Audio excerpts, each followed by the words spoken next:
नमस्कार। बात करने वाले हैं यहाँ पर भूगोल के कुछ महत्वपूर्ण प्रश्नों की। जी हाँ, सबसे पहला प्रश्न है, एकल प्रमुख भू आकृति प्रक्रिया द्वारा उत्पन्न भूदृश्य कहलाते हैं। इंग्लिश में यहाँ पर आपके सामने लिखा हुआ है और मैं इसे हिंदी में आपके सामने प्रस्तुत करूँगी। तो यहाँ पर है कि एकल प्रमुख भू आकृतिक प्रक्रिया द्वारा उत्पन्न भूदृश्य कहलाते हैं।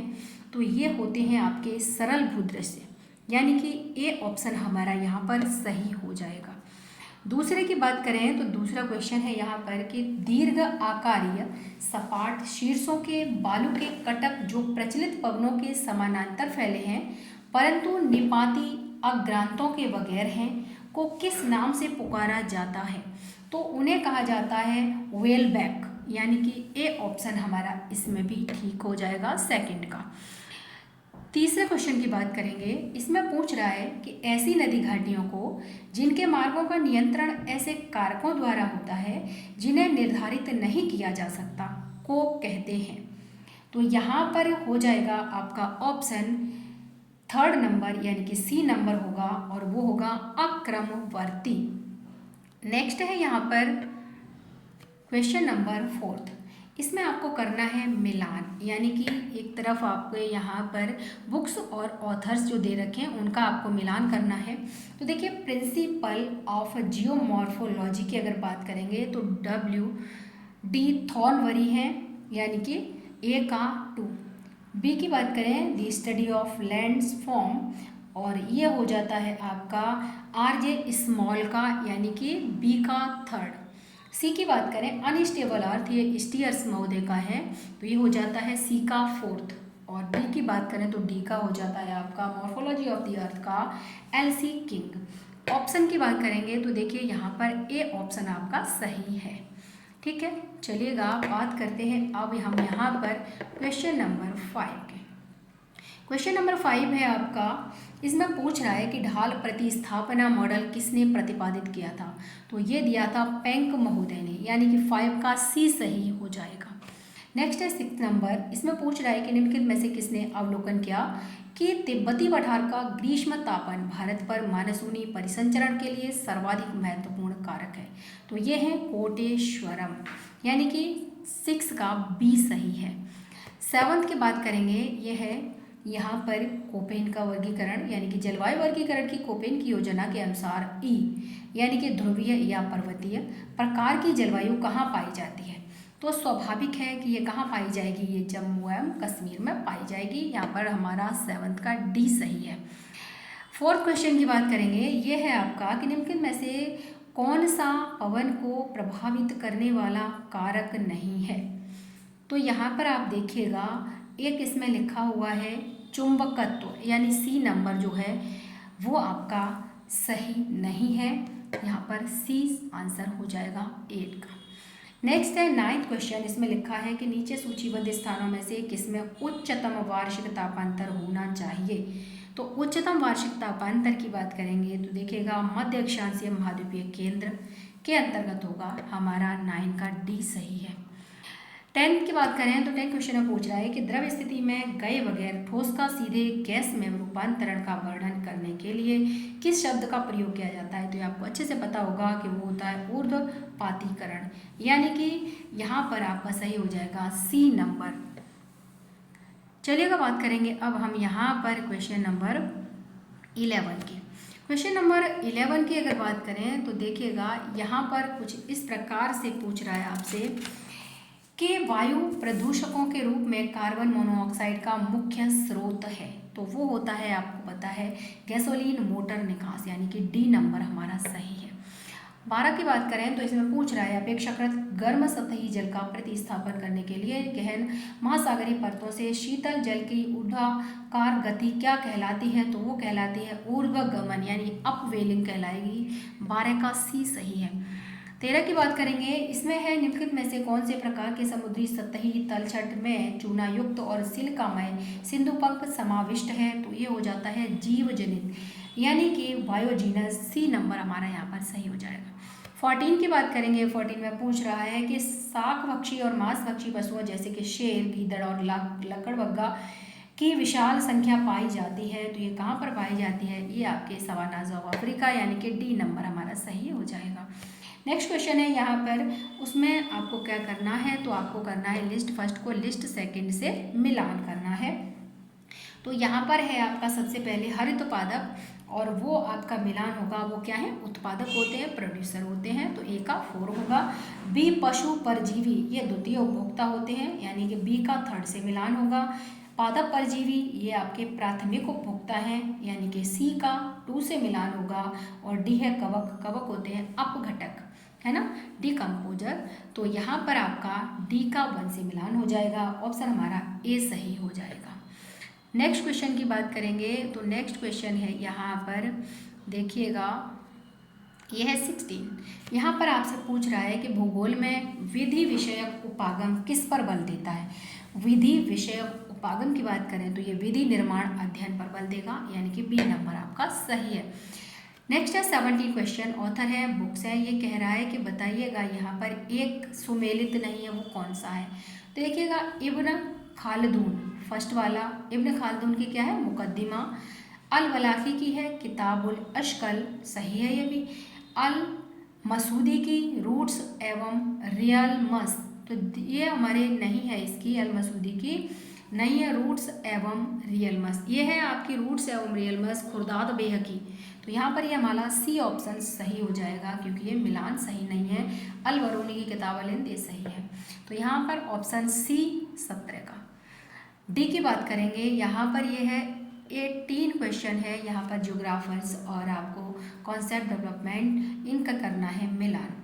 देखिएगा, रेटजेल महोदय की बात करें तो सामाजिक डार्विनवाद की बात करते हैं, ये फर्स्ट का डी हो जाएगा। दूसरा है रिटर महोदय, रिटर कैसे हैं? तो ये उद्देश्यवादी विचारक हैं, तो इनका सी हो जाएगा, सेकंड का सी। थर्ड है हार्टशोन, ये क्षेत्रीय विभेद की बात करते हैं, तो इनका थर्ड का हो जाएगा बी, यानी कि थर्ड का सेकंड हो जाएगा। और यहाँ पर है आपका चौथा है ओस्लूटर, वो बचे हैं, उनका है भूदृश्य विज्ञान। बात करें तो क्वेश्चन का जो ऑप्शन है वो हो जाएगा ए नंबर सही। नेक्स्ट है क्वेश्चन नंबर 19, इसमें पूछ रहा है आपसे कि जर्मन भौगोलिक विचारधारा के विकास के सिलसिले में निम्नलिखित में से किसका सही अनुक्रम है? तो देखिएगा, यहाँ पर सबसे पहले आएंगे पैशन, उसके बाद रेटजेल, उसके बाद हेटनर, उसके बाद टॉल महोदय, यानी कि बी नंबर आपका आंसर हो जाएगा। नेक्स्ट क्वेश्चन है यहाँ पर कि विश्व रचना, इसको हम कहते हैं कोस्मोग्राफी, शब्द किसने प्रतिपादित किया? उसे यूरोनोग्राफी तथा ज्योग्राफी में विभाजित भी किया। तो आपको पता है जो कॉस्मोस के रचयिता हैं वही हैं आपके ए हम्बोल्ट महोदय, यानी कि डी नंबर आपका सही है।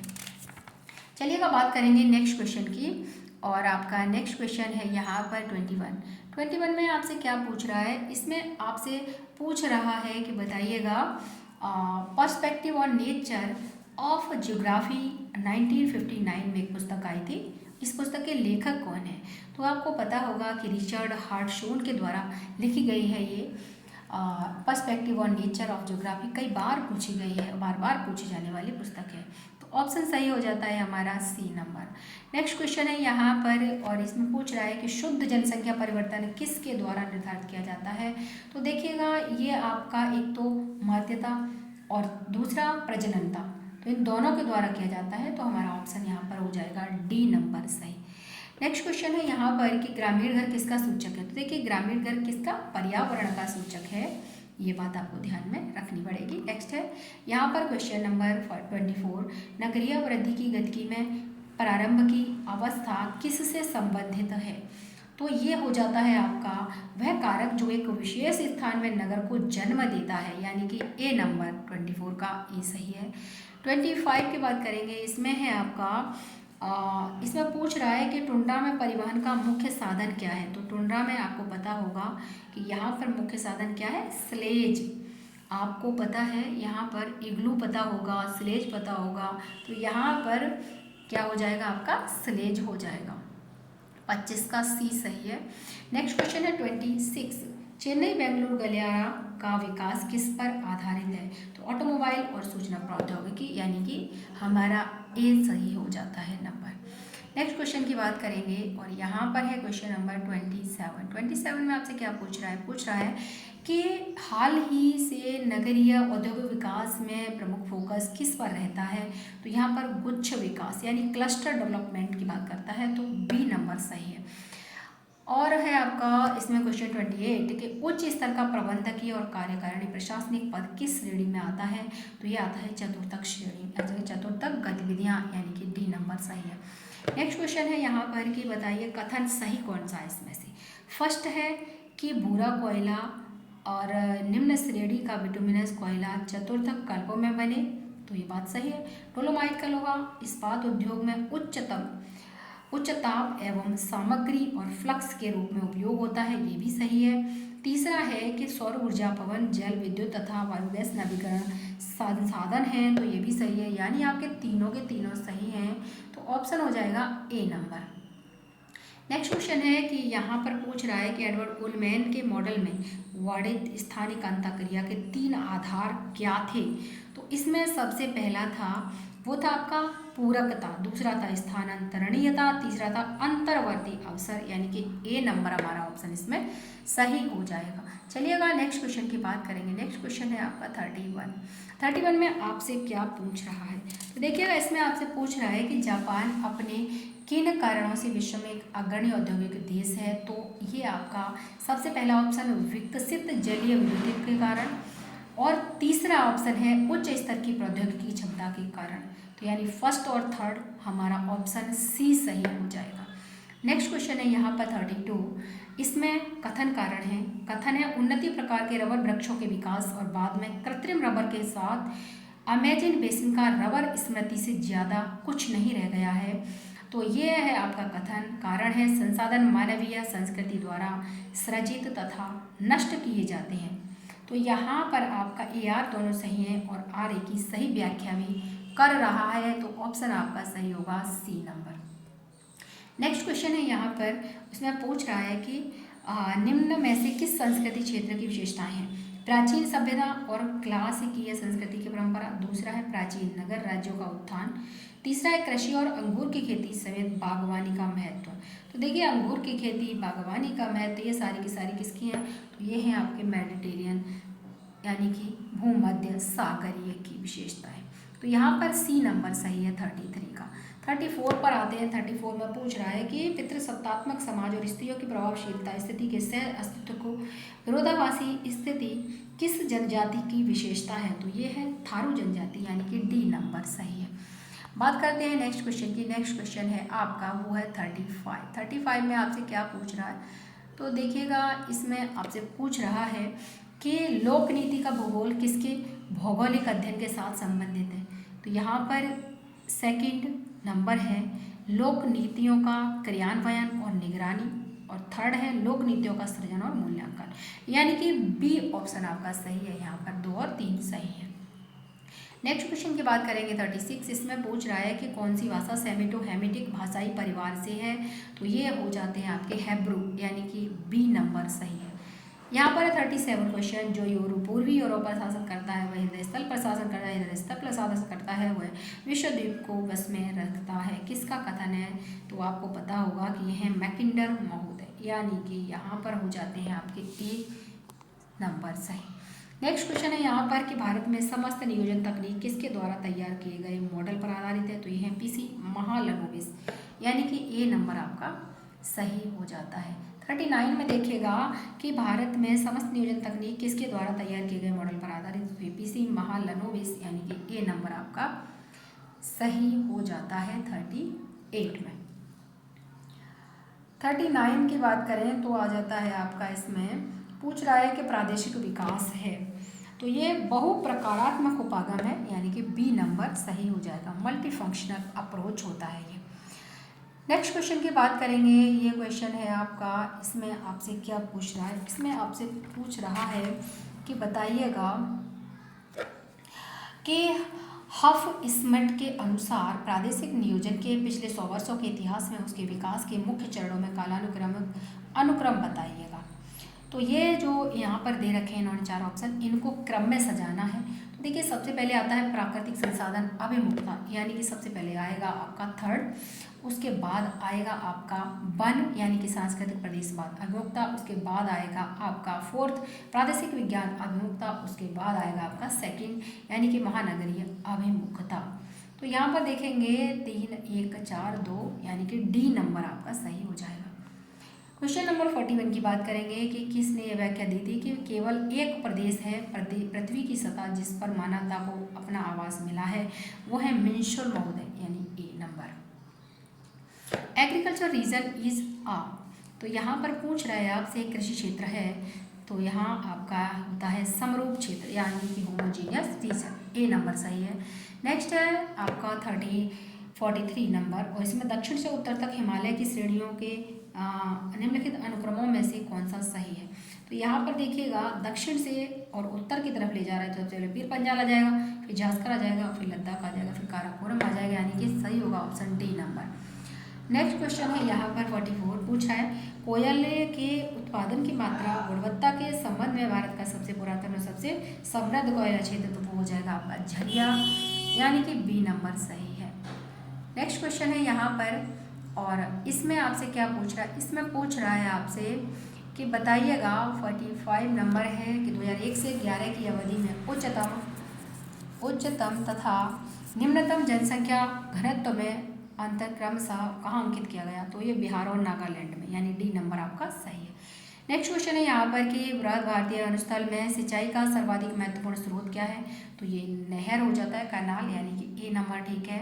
47 में पूछ रहा है कि भारत की सबसे लंबी पश्चिम की ओर बहने वाली नदी कौन सी है, प्रायद्वीपीय नदी, तो वो नर्मदा है, यानी कि सी नंबर ठीक है। यहाँ पर मिलान करना है आपको, और यहाँ पर है स्पेक्ट्रमी बैंड और इधर तरंग दैर्ध्य। इसमें है आपका दृश्यमान वो होता है 0.7 से 3.0 सूक्ष्म मीटर, यानी कि ए का है 3, और बी की बात करें तो बी का है 4, लगभग अवरक्त की बात करें 0.4 से 0.7 सूक्ष्म मीटर। तो यहाँ पर आपका ये ऑप्शन हो जाता है बी नंबर ठीक है। नेक्स्ट है 49 क्वेश्चन नंबर, उसमें पूछ रहा है कि किस प्रकार के आंकड़ों का वितरण दर्शाने के लिए प्रवाही मानचित्रों का उपयोग किया जाता है, तो ये है रेखा यानी कि लाइन, यानी कि ए नंबर सही है। 50 क्वेश्चन की बात करेंगे, और वो है आपका संचय आवृत्ति वितरण किसके द्वारा दर्शाया जाता है, तो तोरण या औगिक, यानी कि सी नंबर आपका सही हो जाता है। तो यहाँ पर यह है 50 मोस्ट इम्पॉर्टेंट क्वेश्चन, तो इनको एक बार रिवाइज कर लीजिए, आपको पीजीटी, टीजीटी, नेट एग्जाम में काफ़ी उपयोगी रहेंगे, साथ ही यूपीएससी में भी। चलिएगा, मिलते हैं नेक्स्ट क्लास में, तब तक के लिए नमस्कार, धन्यवाद, जय हिंद।